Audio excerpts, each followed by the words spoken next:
Vous l'avez déjà entendu, tout dans les muscles, rien dans la tête, c'est ridicule. Tout dans la tête, rien dans les muscles, c'est ridicule aussi. Et donc on va parler aujourd'hui de comment est-ce qu'on peut cultiver, prendre soin des deux, à la fois de son corps et de son esprit. On va voir ça tout de suite. Être jeune, c'est incroyable. Et devenir un adulte, c'est une vraie aventure. Et parfois, c'est vrai que ça peut paraître épuisant, voire décourageant. Donc voilà, entre le stress qu'on peut ressentir, les attentes sociales qu'on peut percevoir ou qu'on croit percevoir, les choix qu'on doit faire, comme c'est quoi les bons choix, on a l'impression qu'il n'y a souvent que des mauvais choix, ou c'est aussi difficile quand on a l'impression que tous les choix sont bons pour prendre une décision aussi.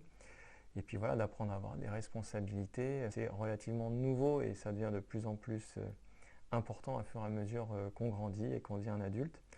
Et puis aussi, voilà, comment faire pour être heureux, tout simplement, s'épanouir, grandir, aller de l'avant avec une appréhension positive dans la vie et ressentir de la joie. Ça commence par prendre soin de soi et ça commence d'abord par les choses qui sont en soi. Donc on va commencer. La première partie de cette vidéo, ça va être un petit peu comment gérer un petit peu son mental. Alors c'est lié aux émotions, mais là on va vraiment parler du stress de façon générale. C'est un terme un petit peu bateau qu'on utilise tout le temps, mais on va commencer avec ça, cette idée du stress. Qu'est-ce que c'est, comment ça fonctionne. Et je voulais illustrer ce propos en fait en utilisant un modèle théorique qui est assez ancien, qui a été fait par un monsieur qui s'appelait Hans Selye. Donc ça c'est le syndrome général d'adaptation. Donc c'est un modèle de médecine à la base, mais qui a été décliné un petit peu à toutes les sauces depuis. Et pour moi, je l'utilise parce que c'est un modèle qui est très simple et facile à comprendre et qui se déroule en trois phases, trois étapes. Donc le stress, est-ce que c'est une bonne chose, est-ce que c'est une mauvaise chose? Eh bien ça dépend. Je ne vais pas commencer à rentrer dans le détail de tout ce qui est entre eustress, distress, etc. Si vous voulez aller plus loin, faire des recherches, vous pouvez. Il y a des choses qui sont... il y a beaucoup de littérature sur le sujet, mais moi je fais vraiment simple et accessible, et après libre à vous d'aller faire plus de recherches. Il y a plein d'auteurs qui ont parlé de ça. Moi là je fais Selye parce que c'est facile d'accès, mais après bien sûr vous pouvez discuter d'autres choses. Bref. Donc il y a trois phases, comme je disais. La première phase, c'est un petit peu la phase d'alarme. Ça correspond un petit peu à l'instantané. Comment on réagit dans l'immédiat à un stimulus, une information, quelque chose qui vient de se produire et qu'on vient de capter. Donc c'est pas forcément une phase qu'on contrôle, c'est vraiment du réflexe, voilà, du spontané. Ensuite, dans un deuxième temps, donc juste après avoir détecté ça et avoir cette première réaction, on va mettre en place une stratégie pour faire face à la situation. C'est ce qu'on appelle la phase de résistance. En gros, voilà, quelque chose qui se présente à nous et nous, voilà, quelle stratégie on met en place par rapport à ça, comment on réagit par rapport à ça, quelle qu'elle soit. Au bout d'un moment, si cette phase de résistance dure trop longtemps, on va arriver à une phase d'épuisement. Là, ce qui est important de noter, c'est que la stratégie soit bonne ou qu'elle soit mauvaise pendant la phase de résistance, si l'élément qui coûte de l'énergie, le stresseur, encore une fois, lui aussi, qu'il soit entre guillemets une bonne chose ou une mauvaise chose, si ça c'est quelque chose qui dure dans le temps, en bout d'un moment, on vide ses ressources, on s'épuise. Donc on arrive à la phase d'épuisement. Alors si c'est quelque chose de négatif, que la stratégie qu'on a en place, elle n'est pas adaptée, on va s'épuiser d'autant plus rapidement. Et des fois, c'est ce qui peut mener à des états, bon, vraiment si on continue dans le mal, si je puis dire, ce qui coûte, ce qui est mauvais pour soi, on va arriver dans la phase d'épuisement qu'on peut aussi appeler, ça peut se transformer en dépression ou en épuisement professionnel, burn-out, etc. C'est un petit peu toutes ces choses-là où on est complètement vidé de ses ressources, de soi, etc. Et on n'arrive plus à agir, faire ressentir comme on le ferait en temps habituel, quand on est en pleine possession de ses moyens, si je puis dire. Donc nous, la stratégie, là, quelque part, ça va être d'éviter ça. Alors il y a plusieurs façons de faire. Et il y a beaucoup de choses qui se passent à ces moments-là. Mais à chacune de ces phases, c'est un travail qu'on peut faire sur soi qui est intéressant, c'est de déterminer qu'est-ce qui se passe en termes de pensée, qu'est-ce qu'on a à l'esprit, de ressenti, qu'est-ce qu'on ressent comme émotion, et aussi en termes de comportement, qu'est-ce qu'on fait concrètement à chacune de ces étapes. Et ça permet un petit peu de détecter, d'élaborer des stratégies de comment est-ce qu'on peut faire autrement quelque part. Donc ça, c'est une approche cognitive comportementale. Là aussi, vous pouvez faire des recherches si vous voulez. Et ça fait partie des travaux qu'on peut faire avec un psychologue notamment. Mais voilà, je ne vais pas rentrer forcément dans le détail là, mais voilà, ça fait partie des choses dont il faut avoir conscience, et qui peuvent être utiles pour se comprendre et mettre en place des stratégies. Donc là, le but, en fait, c'est que si jamais vous détectez une façon de faire, de penser, de ressentir qui ne vous aide pas, qui est négative, on va essayer de faire autrement. Et quand vous allez remarquer quelque chose qui au début peut être stimulant, donc là c'est le bon stress, c'est très bien, mais si c'est quelque chose qui dure trop longtemps, au bout d'un moment ça épuise. Donc ce que ça veut dire, c'est qu'il faut pouvoir, d'une façon ou d'une autre, trouver une façon de sortir plus rapidement ou faire des pauses sur cette phase de résistance par rapport à cet élément stresseur. Il ne faut pas rester exposé tout le temps à ça. C'est un petit peu l'image, on pourrait dire, c'est comme le soleil. Le soleil, c'est bon pour la santé, c'est bon pour pouvoir faire de la vitamine D, etc. Donc il faut pouvoir avoir une exposition au soleil, mais dans une certaine mesure. Il ne faut pas avoir trop d'exposition au soleil, parce qu'à ce moment-là, on a des problèmes de santé. Vous voyez, comme quoi une bonne chose peut avoir des conséquences négatives, mais en même temps, il ne faut pas se couper complètement du soleil, parce que ça aussi, ça peut avoir des conséquences sur votre santé. Donc l'idée, c'est de trouver un petit peu la bonne dose, le juste milieu, et ça, c'est quelque chose qui va aussi dépendre d'une personne à l'autre. De la même façon que tout le monde n'a pas la même peau, avec la même sensibilité au soleil, la même génétique, etc., les mêmes réactions par rapport au soleil, de la même façon, on ne va pas tous réagir de la même façon, avoir la même sensibilité, les mêmes réactions par rapport à tels événements qui vont déclencher un stress, qu'il soit bon, mauvais, stimulant ou mauvais. Du coup, voilà, ça c'est une première chose dont je voulais parler. Le deuxième point, par rapport à cet aspect un petit peu mental, esprit, psychologique, c'est un petit peu en soi les différentes versions de nous-mêmes qui s'affrontent. Alors je m'explique, parce que c'est pas forcément simple. Et pour ça, je vais utiliser encore une fois un modèle théorique d'un professeur du XXe siècle. Ça aussi, c'était il y a longtemps. Donc c'est un monsieur qui s'appelait Winnicott. Alors il y en a d'autres modèles qui sont plus détaillés.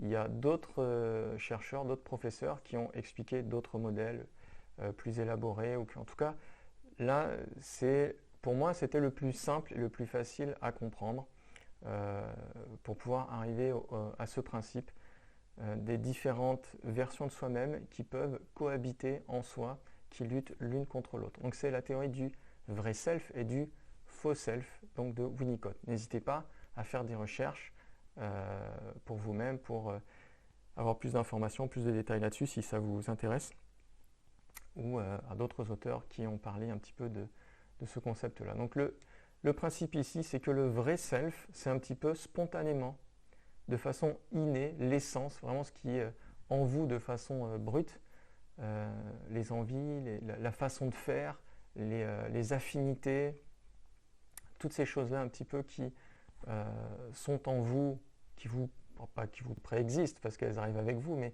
vraiment qui arrivent avant toute autre influence, c'est cette pulsion en vous. La façon que vous êtes, que vous pouvez réagir de façon spontanée. Et le faux self, c'est un petit peu le cumul de tout ce que vous avez pu apprendre, percevoir ou cru percevoir de ce que votre entourage, alors ça commence par la famille, après l'école, les amis, etc., la société en général, donc les autres, de ce qu'ils attendent de vous, en tout cas toutes les réactions, tout ce qu'ils ont pu vous dire, comment ils ont pu agir, réagir à vous, comment vous avez été spontanément. Au début, vous avez eu des réactions et vous vous êtes ajusté, etc. Donc en fait, c'est un petit peu tous ces ajustements, toutes ces normes, ces croyances que vous avez captés, enregistrés, interprétés en vous, qui ont modelé un petit peu votre façon de vous présenter, d'agir, de parler, etc., de penser et même de ressentir. Donc ça, c'est le faux self. C'est un petit peu cette partie de vous qui a été créée, constituée à partir des éléments que vous avez captés de l'extérieur. Et donc on a ici deux influences. On a son authenticité, comment on est spontanément, et un personnage construit qui viennent un petit peu s'affronter pour savoir comment on fait dans cette situation, quel compromis je trouve entre ce que moi j'aurais vraiment envie de faire et la partie que moi j'interprète, c'est comme ça que je devrais faire. Donc cet écart, on peut en souffrir plus ou moins, ou ça peut être problématique plus ou moins, si on est trop d'un côté ou trop de l'autre. Si on est trop un peu brut, si on reste sans tenir compte de son entourage de façon extrême, à ce moment-là, voilà, on arrive dans des situations problématiques, on a du mal à s'intégrer peut-être, et on va peut-être faire du mal autour de soi, se faire du mal à soi, etc. Et on a quand même besoin d'être un petit peu plus raffiné que ça pour pouvoir avancer, s'épanouir et être bien avec les autres et aussi avec soi. Et à l'inverse, si on est trop dans les attentes, dans les perceptions des autres, on se perd dans un personnage qui a été créé, une version de soi qui a été créée, mais qui ne nous correspond pas vraiment, qui ne nous apporte pas vraiment ce dont on a besoin, et on perd un petit peu tout ce qui spontanément vous constitue, fait que vous êtes vous-même. Tout ça, on ne lui parle plus, on ne lui répond plus, et il ne retrouve plus d'écho, de choses qui lui permettent à lui de se sentir bien. Donc là, le principe, c'est de faire la part des choses entre le côté un peu pulsion spontanée en vous et l'entourage. Qu'est-ce qui correspond, qu'est-ce qui est cohérent, qu'est-ce qui est acceptable, et du coup de se positionner toujours en fonction des situations. C'est un positionnement qu'on fait en permanence de où est-ce que je me situe, comment est-ce que je vais agir, comment est-ce que je vais me positionner par rapport à cette situation, cette personne, cet endroit, etc. etc. Et ça, c'est important de se poser la question, d'être conscient de ça pour ne pas se perdre d'un côté ou de l'autre. Si vous êtes trop de l'un, il va falloir un petit peu se réajuster avec l'autre et aller se décaler de quelques gradients, de quelques graduations pour trouver quelque chose de plus équilibré où vous pourrez un petit peu développer, épanouir tout ce dont vous avez besoin pour pouvoir grandir, tout simplement, être heureux, avoir de la joie et être bien seul et en société avec les autres, etc., dans tout ce que vous pouvez entreprendre. Alors, le point suivant dont je voulais parler, c'est un petit peu l'importance d'avoir une certaine discipline et de se fixer des objectifs pour pouvoir avancer. Alors c'est basé sur quoi? C'est quelque chose de très personnel. Alors là aussi, petite piste pour ceux qui veulent faire des recherches. Les modèles un peu déclic, ça va être justement le Bandura, c'est sur les modèles, le fait de se choisir des modèles. Donc vous pouvez commencer par là éventuellement, et puis après vous avez aussi la théorie basée sur l'autodétermination. Donc là, moi, ce que je voudrais retirer de ça, c'est surtout donc avoir des modèles, c'est un petit peu avoir, ça va servir de repère, un petit peu d'idéal, de faire ressortir des valeurs, des comportements, des accomplissements, des résultats, des influences qui vous parlent, qui vous correspondent. Donc ça va être un petit peu vos modèles. Donc ça, c'est par là qu'il faut commencer, c'est quelque chose de déterminant et de constructif. Et ensuite, une fois qu'on a ça, ça va être de réussir. J'en ai déjà parlé dans d'autres vidéos, donc si c'est redondant, je m'en excuse, mais voilà, c'est bien de le voir aussi sous un nouvel angle. Donc d'avoir ces modèles et après de déterminer qu'est-ce qui me sépare, moi, de ces modèles. Qu'est-ce qui me sépare aujourd'hui, où est-ce que j'en suis par rapport à tel aspect, tel comportement, telle façon de penser, tel accomplissement, etc. Et de construire un petit peu le parcours qui permet d'avancer pour se rapprocher de ces modèles. Alors si ça paraît inatteignable ou hors d'atteinte, c'est la même chose aujourd'hui, il faut décomposer. Le premier pas que je peux faire dans cette direction aujourd'hui, qu'est-ce que c'est? Et du coup, de s'engager là-dessus. Et en fait, de s'engager là-dessus, c'est ce qui va permettre en fait de pouvoir créer un élan, une dynamique, un déclencheur qui va entraîner, avoir des conséquences, parce que les premiers efforts qu'on va faire dans une direction, on va voir qu'on avance. On n'est peut-être pas encore arrivé, mais on avance dans la direction. On peut commencer à observer des résultats, des conséquences, des choses qui sont plus ou moins concrètes. Peut-être qu'au début, c'est juste une façon de penser. Peut-être qu'au début, c'est juste une habitude qu'on arrive à prendre. Mais avec le temps, ça peut se transformer en résultat. On peut réaliser voilà, la différence, l'écart entre avant j'étais comme ça ou avant j'en étais là.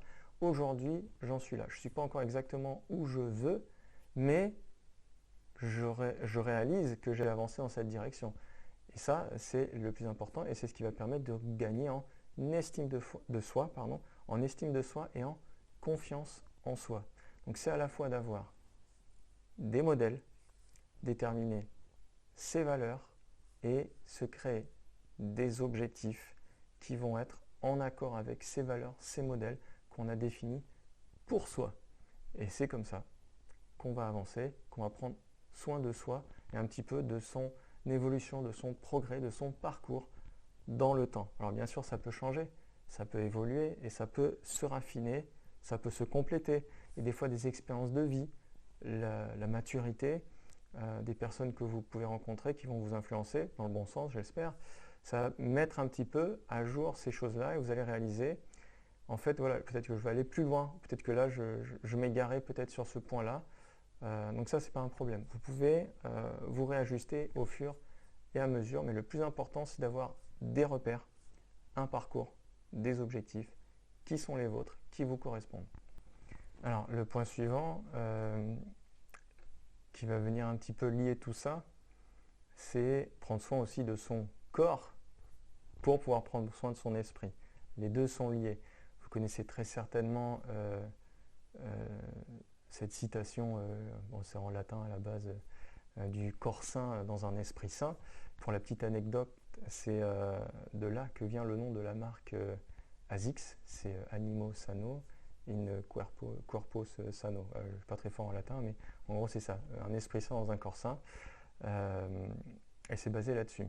Donc il y a une vraie influence de la santé physique d'un corps qui est bien entretenu sur l'esprit, comment on se sent et un petit peu ce qu'on est capable, ce qu'on se sent capable de faire.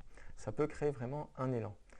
Donc voilà, ça va être important de pouvoir faire une activité physique, quelle qu'elle soit, qui va vous permettre de prendre soin à la fois de votre activité cardiovasculaire, mais aussi de votre masse musculaire. Ça va être important pour tout, pour votre santé physique et votre santé mentale. Donc ça, c'est de plus en plus reconnu. On a bénéficié un petit peu d'une mode pendant les années 2000-2010 de remise au goût du jour de l'activité physique, des salles de sport, etc. Notamment avec des chaînes comme Basic Fit en Europe. Aux États-Unis, après dans le monde, il y a eu tout ce qui est le courant avec le CrossFit.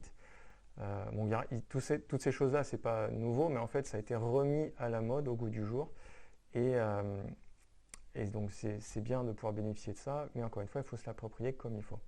Alors, l'activité physique, ça va être bien, déjà, j'ai déjà dit, mais pour sa santé cardiovasculaire, c'est ce qui va vous permettre d'avoir une bonne longévité, de pouvoir faire un maximum d'activités qui vont vous demander de l'endurance, du souffle.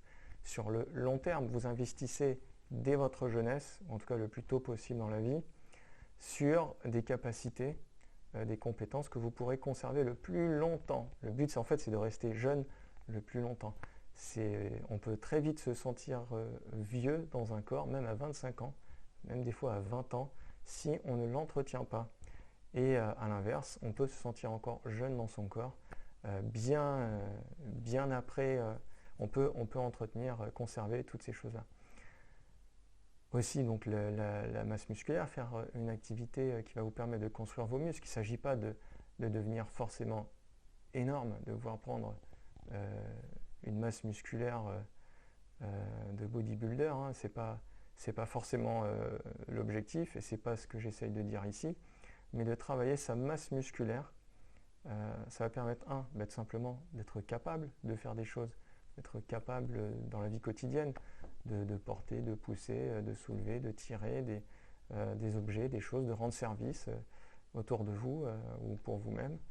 Ça va vous permettre aussi indirectement de densifier votre masse osseuse, donc ça va être important, en particulier pour les femmes en vieillissant, de consolider le squelette, ça va être important. Donc il y en a d'autres, hein, des bienfaits pour la santé physique, hein. Je ne pense pas que ce soit l'intérêt de vraiment faire la liste, mais il y a aussi un effet pour votre santé mentale. De plus en plus d'études dans la littérature scientifique vont dans ce sens et essayent d'expliquer que effectivement l'activité physique, ça permet de pouvoir surmonter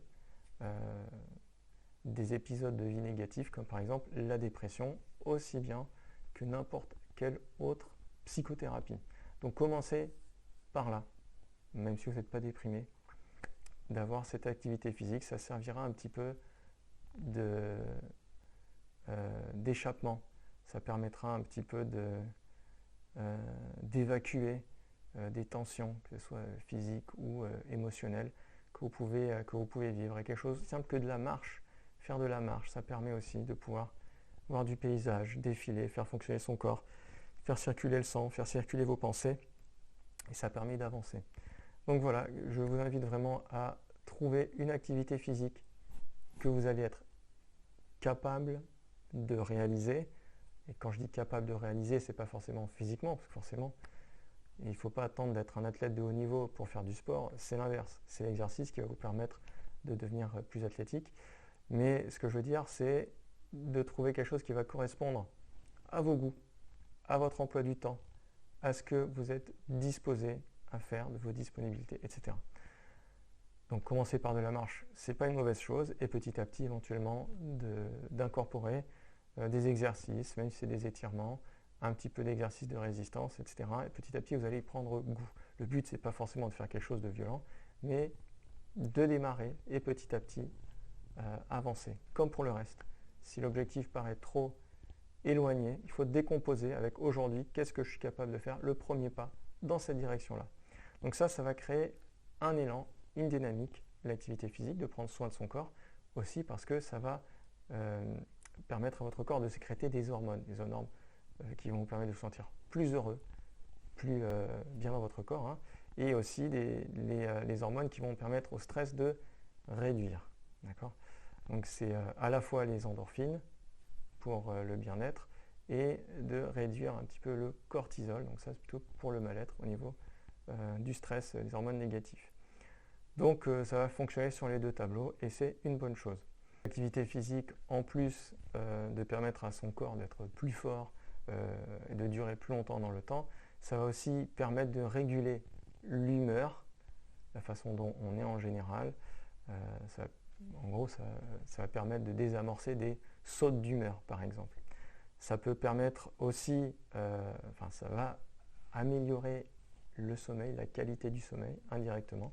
Alors pour ça, on va éviter, dans la mesure du possible, de faire son sport juste avant de se coucher, d'avoir un petit peu de temps, permettre à l'organisme de faire un retour au calme. Voilà, tout ce qui est les transitions abruptes, le corps en général il n'apprécie pas, donc voilà, on essaie de faire des choses régulées, mais bon, après, le meilleur moment pour faire du sport, c'est quand vous pouvez le faire. Donc si c'est le seul moment où vous pouvez le faire, il vaut mieux le faire que de ne pas le faire. Donc là, c'est important quand même de préciser, de rajouter une petite couche sur ce côté d'organisation. C'est que ça va être, j'en ai déjà parlé, mais c'est plus important de mettre en place une discipline que de vouloir toujours susciter, attendre qu'on ait envie. L'envie, la motivation, ça va, ça vient. Il y a des éléments qu'on peut contrôler, qu'on peut réguler soi-même, mais il y a des éléments qui sont indépendants de sa volonté et aussi idéal et parfait peut être l'organisation, la façon dont on va mettre en place sa journée, son quotidien, etc. C'est bien, il faut le faire, hein, Mais il y aura toujours des choses qui peuvent arriver et qui vont ne pas dépendre de votre volonté ou de votre capacité d'agir. Et il faut vivre avec. Si vous dépendez que de la motivation pour faire les choses, il y aura forcément des moments où vous n'allez arrêter, vous n'allez pas le faire, vous allez arrêter et vous allez vous décourager. Donc plutôt que de vous baser sur la motivation uniquement, faites preuve de discipline. Vous prenez rendez-vous avec vous-même, vous vous dites tel jour, telle heure. Si vous pouvez faire tous les jours à la même heure, tous les 2 jours à la même heure, peu importe, mais quelque chose comme ça de régulier, c'est le mieux. Le corps, il apprécie la régularité avec le cycle circadien, etc., comme pour le sommeil, les heures de repas, etc., tout le reste. Plus on se rapproche de quelque chose qui est régulé à la minute, plus pour le corps c'est facile. Alors bien sûr, la réalité fait que on ne peut pas toujours être réglé à la seconde comme ça, mais on essaie de s'en rapprocher. Donc si vous pouvez faire quelque chose de très régulier, c'est le mieux. Si vous avez une activité, quelque chose qui fait que vous ne pouvez pas faire toutes les semaines, tel jour à telle heure, planifiez le plus en avant possible les moments, même si ça ne va pas être à la même heure, même si ça ne va pas être les mêmes jours, dans les semaines à venir, dans les mois à venir, et faites ça de temps en temps. Si ça doit s'ajuster, ça s'ajustera, mais modifiez l'horaire, le jour, mais ne l'éliminez pas. Si vous voyez que vous dites, voilà, le jeudi et le mardi à 17h, je vais à la salle de sport, il se trouve que cette semaine, vous ne pouvez pas y aller à 17h le jeudi, et bien vous dites, soit j'y vais plus tôt ou plus tard, soit j'y vais le lendemain, soit vous dites, puisque je ne peux pas aller à la salle de sport, je vais faire une autre activité, je vais faire des exercices, je vais faire ce programme de 10, 15, 30 minutes, 60 minutes, peu importe, là où je vais être, même si c'est quelque chose de simple, faites quelque chose d'autre. Il vaut mieux garder ce moment, même si on ne va pas faire exactement la même activité physique, au même endroit, de la même intensité, etc. Il vaut mieux faire quelque chose que de rien faire. Psychologiquement, déjà, vous vous confirmez que vous n'abandonnez pas. Vous confirmez que quoi qu'il arrive, vous allez dans cette direction. Et physiquement aussi, vous continuez d'envoyer des stimulus, même si ce n'est pas exactement le même, vous êtes physiquement actif et c'est le plus important. Donc, discipline plutôt que motivation, ce qui va faire que, quel que soit comment vous vous réveillez le matin, à telle heure, tel jour, vous savez, vous allez le faire. C'est comme se laver les dents, c'est comme dormir, manger, comme le reste. Vous faites ça parce que ça fait partie de votre hygiène de vie, des indispensables. D'accord ? Alors ça peut se décliner après sur d'autres choses que vous voulez mettre en place dans votre vie. On pourra en parler à d'autres occasions, mais prenez, là on parle de cet exemple-là, de l'activité physique et en principe, le principe de la discipline. Alors, ce n'est pas le sujet qui fait le plus plaisir à beaucoup de monde, mais il est important aussi. Ça va être un petit peu, qu'est-ce qu'on met dans son corps ? Ça va être important aussi bien pour prendre soin de son corps directement, mais aussi de son esprit. Alors faites pas trop attention à qu'est-ce qu'il mange là sur l'image. Voilà, c'est un peu abstrait, je ne sais pas trop à quoi ça correspond, mais bon, on va imaginer que c'est quelque chose de bien. Donc, il ne s'agit pas de faire une diète hardcore, des trucs super compliqués ou hyper restrictifs, mais là aussi, il va s'agir de mettre en place une discipline alimentaire. Vous choisissez un petit peu ce qui va correspondre à vos besoins, à votre poids de forme, là où vous vous sentez bien. Ça aussi, c'est quelque chose qui va être différent d'une personne à l'autre. On n'a pas le même patrimoine génétique, notre corps ne réagit pas de la même façon, il n'évolue pas de la même façon aux mêmes activités physiques et à régime alimentaire comparable. Donc il faut vraiment faire quelque chose d'individuel et son propre parcours. C'est bien d'avoir des références et de partir de principes généraux, mais après il va vraiment falloir adapter à soi. Alors moi, la base que je vous donnerai, le truc le plus simple à mettre en place, ça va être tous les repas que vous mangez, dans l'ensemble, en moyenne, on va dire, si vous voyez une assiette, si vous visualisez l'assiette, hop, vous faites un grand cercle.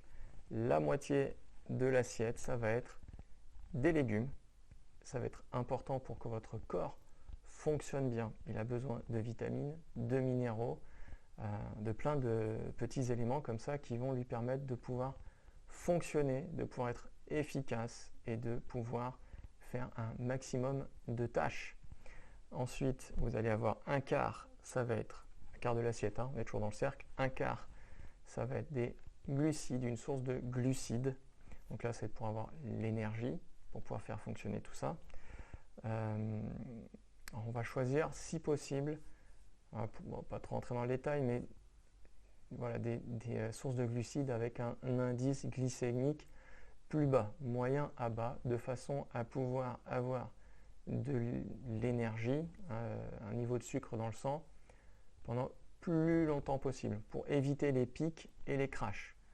Voilà, en gros, c'est ça l'idée. Donc, on va choisir, si possible, des aliments qui vont nous permettre d'avoir de l'énergie pendant plus longtemps, de façon plus constante, et pour repousser le moment où on aura faim à nouveau. Les protéines, ça va être le dernier quart. Donc vous avez moitié légumes, un quart glucides, un quart protéines. Donc ça va être un petit peu... les protéines, c'est pour la masse musculaire, notamment pour pouvoir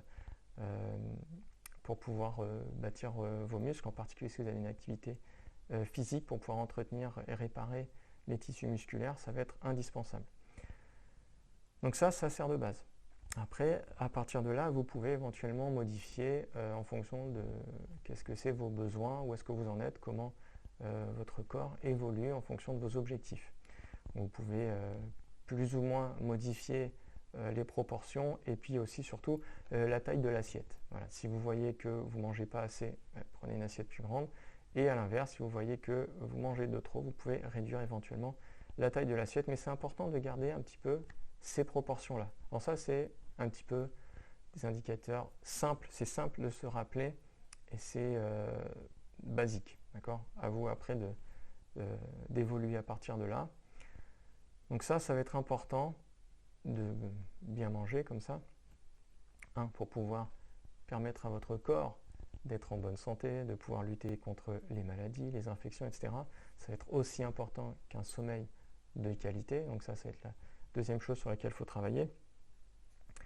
Et l'alimentation aussi, ça va permettre à votre corps de pouvoir être à son maximum. Et non seulement à votre corps, mais à votre esprit. Et pour que votre esprit puisse être bien concentré, qu'il puisse bien fonctionner, il faut qu'il y ait le meilleur équilibre possible dans le corps. Vous savez que ça va vous occuper l'esprit. Si vous avez faim en permanence, ça peut vous occuper l'esprit. Si vous avez mal quelque part, ça peut vous occuper l'esprit, etc., etc. Donc c'est pour ça qu'on va choisir des aliments rassasiants, c'est-à-dire qui vont faire en sorte que vous n'avez plus faim une fois que vous les avez mangés, plutôt que des aliments qui vont vous donner envie de manger plus vite et plus. Et là, je vais faire un parallèle, c'est la même chose aussi pour nourrir l'esprit. Il va falloir aussi avoir des activités qui vont vous permettre à vous de pouvoir nourrir votre esprit. Et là, j'entends pas que le divertissement. Le divertissement, c'est bien, mais ça va un petit peu correspondre à... c'est le dessert dans le repas. Vous voyez, c'est le dessert ou éventuellement la junk food ou les trucs qui vous font plaisir, mais qui ne sont pas forcément constructifs pour votre corps, etc. Donc, c'est bien d'en avoir un petit peu. Ça fait partie, bien sûr, de la vie, et il en faut, pour pouvoir aussi à un moment lâcher prise sur le reste, etc. Mais à sa juste part, avec modération. Et du coup, il va falloir avoir des activités pour votre esprit qui vont nourrir votre esprit. Alors, qu'est-ce que c'est ? Ça va dépendre un petit peu de vous et de votre sensibilité, mais ça peut être des lectures qui vont vous permettre d'aller un peu plus loin pour comprendre des aspects, des sujets qui vous intéressent, qui vous permettent vous de vous sentir mieux et qui vous permettent de vous rapprocher de vos objectifs, de vos modèles. On en revient à ce qu'on disait tout à l'heure. Donc ça peut être des lectures comme ça qui vont permettre à votre esprit de se nourrir, de grandir, de votre intellect, de vos connaissances, etc. Quelque chose de constructif. Ça peut être, moi je dis de la lecture, mais ça peut être, vous pouvez écouter un podcast, vous pouvez même regarder un film qui est bien fait sur le sujet. Là, ça va être un petit peu le compromis parfois entre le divertissement et nourrir l'esprit, mais ce n'est pas forcément incompatible. Et ça peut être aussi de la musique. Il y a des musiques comme ça qui vous permettent de vous apaiser, de pouvoir vous relâcher, et d'autres activités. On en revient par exemple à la marche. La marche, ça va être quelque chose qui est bien pour pour le corps, pour votre santé physique, mais c'est aussi quelque chose qui peut vous faire du bien à l'esprit.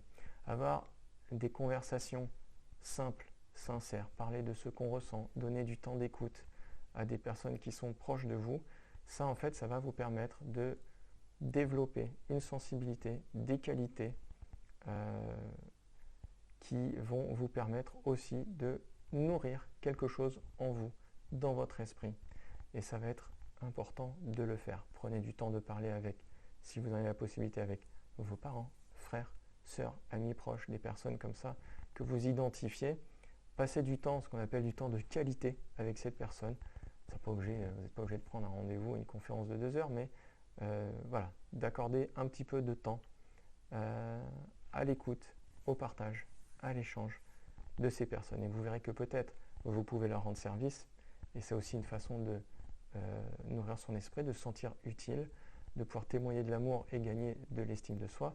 Et à l'inverse, peut-être que vous allez avoir ces personnes dans votre entourage qui, à des moments, pourront à vous aussi vous rendre service. Et ça, des fois aussi, ça peut nourrir l'esprit, augmenter aussi l'estime de soi, ressentir de l'amour, de la reconnaissance, etc.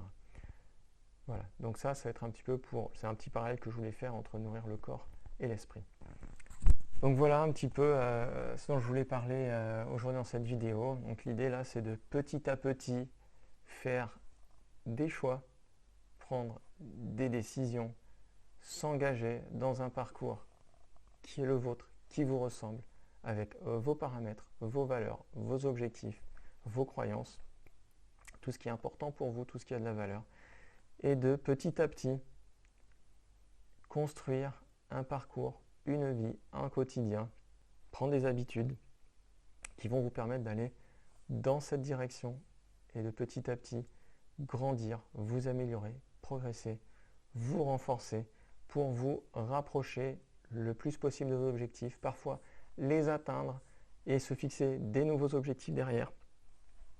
Un nouvel objectif, des fois, ça va être simplement de maintenir l'acquisition d'objectifs, mais des fois, une fois que vous êtes arrivé à un nouveau palier, si je puis dire, vous avez une vision, une expérience qui vous dit ben maintenant que j'en suis là, maintenant j'ai envie d'aller plus loin, j'ai envie d'aller par là, j'ai envie d'atteindre une nouvelle étape, j'ai envie d'apprendre quelque chose d'autre, de pouvoir être capable de quelque chose d'autre, etc. Et petit à petit, vous grandissez, vous vous épanouissez et vous devenez une personne de plus en plus accomplie.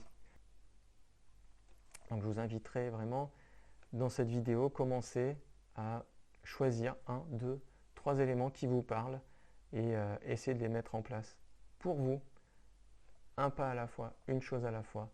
Moi je vous inviterai à commencer un petit peu à déterminer, comme la vidéo dont j'avais parlé à propos des différents degrés d'amour et d'amitié, de commencer par c'est quoi mes valeurs? Qu'est-ce qui est important pour moi? Où est-ce que je veux aller? Quel genre de personne je veux être? Ça, c'est une façon de régler vos propres paramètres, vos propres réglages, voilà, les choses qui sont importantes pour vous, vos valeurs.